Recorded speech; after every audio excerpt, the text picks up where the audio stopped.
Hello everyone and welcome to the Downton Index, and today I'll be giving you my review of episode 8 of RWBY volume 6, and this episode is entitled Dead End.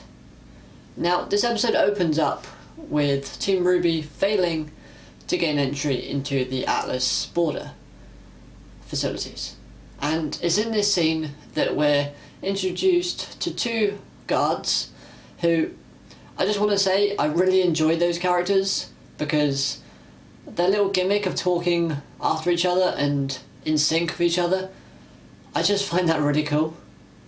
As well as the fact is the group's reaction on their face after the guards move away. It's just priceless. I just love it.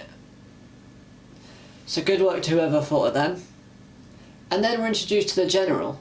And I know a lot of people were speculating that the General was going to be Winter, but that would be too easy. So instead it's somebody else.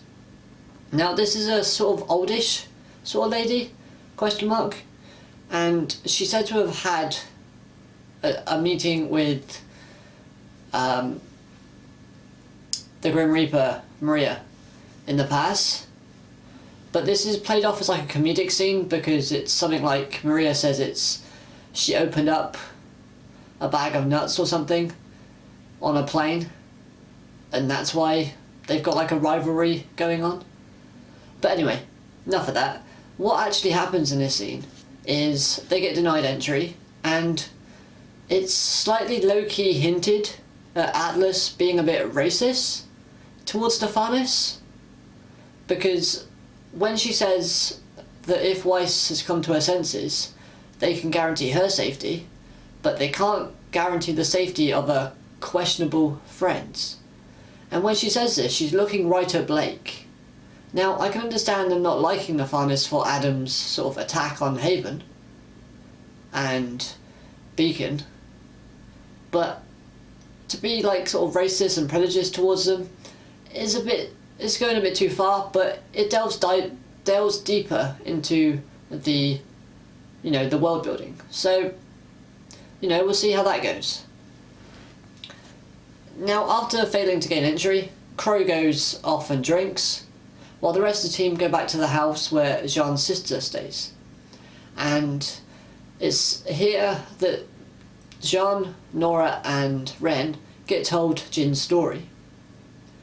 And rightly so. Afterwards they're all angry and upset, and this leads to Jean banging Oscar towards the wall, just like you see in the opening.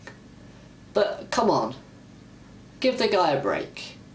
I mean, it's not Oscar's fault that all this bad stuff keeps happening, it's Ozpin's fault. So can people stop hitting Oscar, please? He doesn't deserve it. Now, after this scene, everyone goes their separate ways. Yang, Weiss and Oscar and Blake go to buy food. Nora, Jean and Ren go off and call their heads somewhere. I think they just go upstairs to chill out. But then we get like almost like a Luke Skywalker and Yoda sort of scene between RWBY and Maria. And we're told, they're talking about the Silver Eyes and learning more about them. So that's a pretty neat sort of scene to have. But before this, we see RWBY get quite angry because she can't get hold of Crow. She has no idea where he is. And she then tells Maria that she feels like she's doing a bad job of being a leader, which is just met with, you don't give yourself too much credit, which sounds like a compliment, but apparently it wasn't meant to be. But yeah, we get told more about Silver Eyes and how they respond. So they only work in the presence of Grim. They also work with emotions, so the emotion of wanting to protect life gives the effect of the Silver Eyes working. We're not told how each individual process of the Silver Eyes works, so disintegrating, freezing and evaporating, or just fending off. We haven't been told how each trigger is different for each circumstance. So well, hopefully we get to learn more about that later on. But one key bit of information that I personally missed myself, and I don't see how I missed it, but here we go. So in episode 3 we have the scene where Salem is making a deal with the god of darkness, and his brother, the god of light, comes in, god of creation, and he vaporizes some Grimm. Now, I never made this connection, and I don't see how I just glossed over this fact. But yes, the god of creation, the god of light, has the ability to disintegrate Grimm. And that's exactly what Silver Eyes do. And then we get a flashback of this scene, and it's shown to us that the light god has silver eyes. So that power is from the god of light. That's why it only works on Grimm. Which then leads to RWBY saying about, but it works on Cinder. But we all know why it worked on Cinder. It's just they as the characters don't. So the episode basically ends with Yang telling RWBY that Oscar's missing, which leads into the next episode of us having to go find him and see what's up with that. But other than that, it was a really enjoyable episode. There was good voice acting, the animation again was nice. It's given us a bit more in terms of plot development, as well as the fact is it's opened up new story plot points. For example, Jean's anger towards Oscar / Ozpin.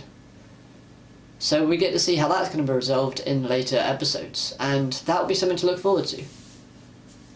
Because obviously it's thanks to Ozpin that Pyrrha died, and Jean's upset about that, and now that he knows he's been lied to, he's not going to trust Oscar or Ozpin anymore for that.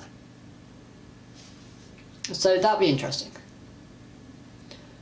But, oh, the music. That's the last thing, the music.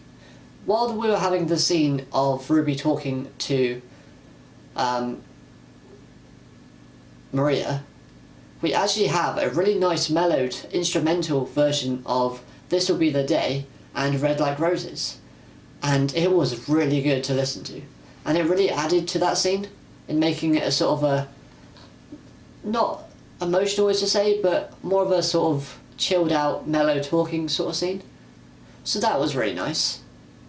And I like the remix of the instrumental. God, I couldn't say that word. But that's everything I'm going to say for this review. There won't be a review next week because there is no episode, but there will be a video coming out next week, so look forward to that. But anyway, I'm going to sign off here, and I hope you all enjoy the rest of your day. Thanks for watching. Bye guys.